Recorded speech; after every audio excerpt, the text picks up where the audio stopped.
Hello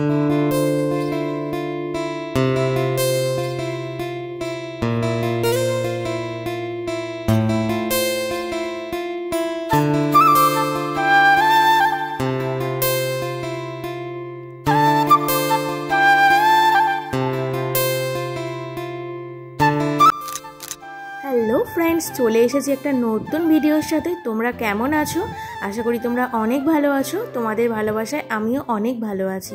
সকালবেলায় বাইরে প্রকৃতিটা দেখছিলাম, কি মেঘ করেছে, মনে হচ্ছে যেন এক্ষুনি বৃষ্টি চলে আসবে। ভগবানের ভোগ দেওয়া হয়ে গিয়েছে, তোমরা একটু ভগবানকে দর্শন করে নাও। পুরো ভিডিওটা তোমরা দেখতে থাকো, আশা করি তোমাদের অনেক ভালো লাগবে। অ্যাকোরিয়ামের কাছে চলে আসলাম, আর মাছগুলোকে না একটু খাওয়া দাওয়া হয়নি সকাল থেকে, সেই জন্য মাছগুলোকে খাবার দিয়ে নিলাম। আর দেখতে পাচ্ছ অ্যাকোরিয়ামটা কতটা অপরিষ্কার হয়ে আছে, ভাবছি আজকে পরিষ্কার করে নেব, কিন্তু অনেকগুলো ভিতরে অনেক কিছু জিনিস থাকে তো সেই জন্য অনেকটা টাইম লেগে যায়, একদিন পুরো সময় লেগে যায় পরিষ্কার করতে, তাই একটু সময় নিয়ে পরিষ্কার করতে হবে। চলে আসলাম বেডরুমে, আর এসে দেখছি বিছানা এখনও তোলা হয়নি। তোমাদের দাদাভাই দেরিতে ঘুম থেকে উঠেছে, সেই জন্য বিছানাটাও এখনও ঠিকঠাক করা হয়নি। চাদরটা অনেক দিন ধরে পাতা রয়েছে, তাই জন্য ভাবলাম চাদরটা একটু পাল্টে দিই। আর এমনি এখন বর্ষার সময় তো চাদর কাচলে বেশ শুকাতেও চায় না, একটুতেই বৃষ্টি চলে আসে, সেই জন্য একটু দেরি দেরি করেই চাদরটা পাল্টানো হয়। তো যাই হোক, চাদরটা ভালো করে পাল্টে নিচ্ছি। বেড কভারের সাথে সাথে বালিশের কভারগুলোও ভাবলাম যে একটু পাল্টে নিই, কারণ সব সময় আমার না সেট ভালো লাগে পাততে। আর নতুন নতুন বিছানায় চাদর পাতবো, আর নতুন বালিশের কভার একই থাকবে, মানে সেটটা একই থাকবে, এরকম আমার খুব ভালো লাগে। সেই জন্য আমি সবসময় চেষ্টা করি বালিশের কভার আর চাদর এক রাখতে। আর দেখতে পাচ্ছ কত কিছু জমে গেছে, এগুলো সব এখন কাচতে হবে।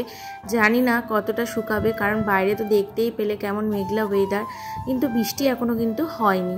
জানি না বৃষ্টি যখন তখন চলে আসতে পারে, বর্ষাকাল বলে ঠিক নেই।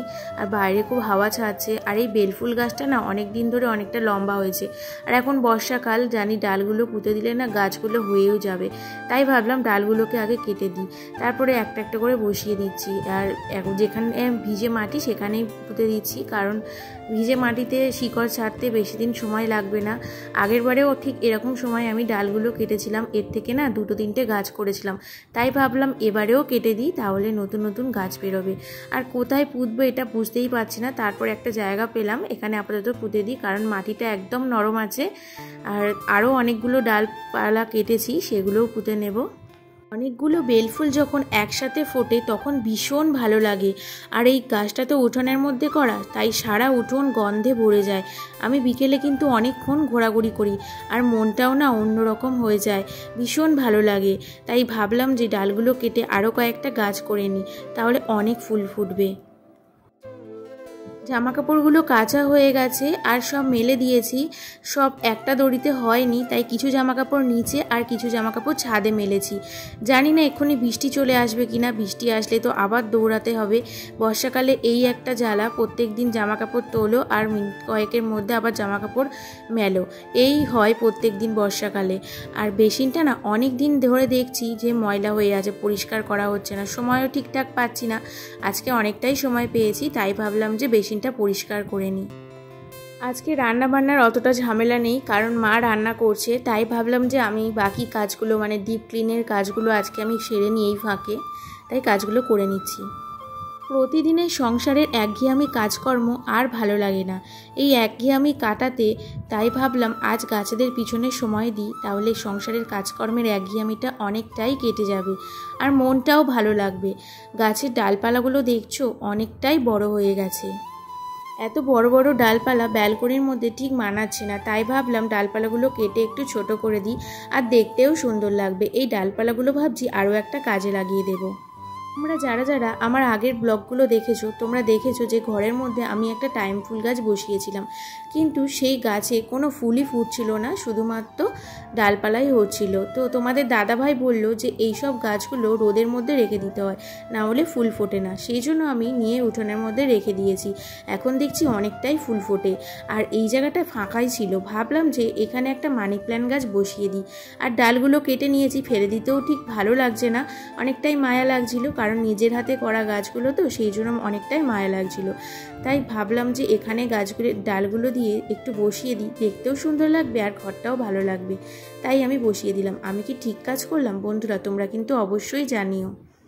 আর আমি না কোনো কোটো খুঁজে পাচ্ছিলাম না, তাই ভাবলাম এখানে সামনে একটা কোটো ছিল, এখানেই বসিয়ে দিই, পরে টব কিনে অন্য জায়গায় চেঞ্জ করব। তোমরা কিন্তু জানিও এই গাছটা লাগিয়ে কেমন লাগছে। আমার তো ভীষণ ভালো লাগছে। এখন দুপুর হয়ে গেছে আর সব রান্নাবান্না প্রায় কমপ্লিট হয়ে গেছে। আর আমাদের গাছের লেবুটা না অনেকটাই বড় হয়েছে। আর বাবা বলল যে এই গন্ধরাজ লেবু দিয়ে ডাল দিয়ে খেতে ভীষণ ভালো লাগে, তাই তাড়াতাড়ি করে আমি লেবুটা কেটে নিচ্ছিলাম, কারণ সবাই মিলে খাবে তাই জন্য। আর আমাদের এই লেবুটা না ভীষণ রস আর খুব সুগন্ধ, সত্যি আমারও খুব ভালো লাগে, তাই চটপট করে লেবুটা কেটে নিচ্ছিলাম। আর ওদিকে তোমাদের দাদা ভাইও চলে এসেছিল, ও বসে আছে দুপুরে খাওয়া দাওয়া করবে বলে। আর ও আসলেই আমরা সবাই মিলে খাওয়া দাওয়া করি, সেই জন্য ও চলে এসেছে বলে আমি লেবুটা চটপট করে কেটে নিচ্ছি, তারপরে কিন্তু খেয়ে নেব। আর চলো লেবুটা এবার আমি ডাইনিংয়ের মধ্যে রেখে দিই। আর ওদিকে মাও রেডি হয়ে গেছে খাবার বাড়ার জন্য, তো আমরা এবার দুপুরের খাবার দাবার সব খেয়ে নিই। এখন হয়ে গেছে সন্ধেবেলা, আর সন্ধেবেলা দেখতে পাচ্ছ চপ ভাজা হচ্ছে, আলুর চপ, বেগুনি, পেঁয়াজি, কুমড়োর চপ, আর সাথে কিন্তু পাঁপড়টাও ভাজা হয়েছিল। সব কিছু ভেজে নিয়ে একসাথে সবাই মিলে টিফিন করলাম। আমি পেঁয়াজি আর আলুর চপটা নিয়েছিলাম, কারণ আমি বেগুনিটা ঠিক খাই না, সেই জন্য আমি এইগুলো দিয়ে টিফিন করে নিলাম। আর একসাথে খাওয়ার মজাই কিন্তু আলাদা। আর পাঁপড় ভাজাটা কিন্তু খুব ভালো খেতে ছিল, অনেক পাঁপড় থাকে নুন, কিন্তু এটা কিন্তু ভীষণ ভালো ছিল। তারপরে গুড্ডু চলে এসেছিল, একসাথে বসে ক্যারাম খেলছিলাম।